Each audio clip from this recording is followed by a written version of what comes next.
سلام و عرض ادب خدمت دوستان نهایت عزیز. امروز نوبت رسیده به معرفی یک باغچه بسیار زیبا و قشنگ در ولایت هرات، ولسوالی گوزره. حد فاصله بسیار کمی دارد با چارسونک و همچنان چسبیده به شهرک صنعتی می باشد.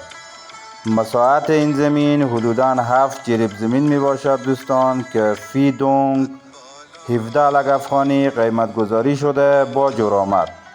علاقمندانی که نیاز به سرمایه گذاری دارند می توانند از این ملک ما بازدید نمایند. ناگفته نماند دوستان که ملک ما قابلیت ساخت انگر برای شهرک صنعتی را هم دارد دوستان.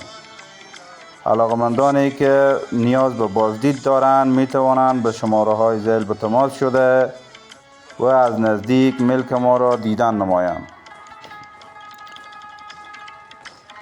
دوستا، همچنان ملک ما دارای درختای آلو، زردالو طوری که شما مشاهده میکنید کاشت بسیار بزرگ داره و همچنان زمینای کشاورزی در آن موجود می باشد. چای عمیق به صورت 24 ساعته فعال می باشد و همچنان سرکشی شده جای برای تاکای انگور در نظر گرفته شده و همچنان سرکشی آن طبق استاندارد تخصصی انجینری می باشد دوستان.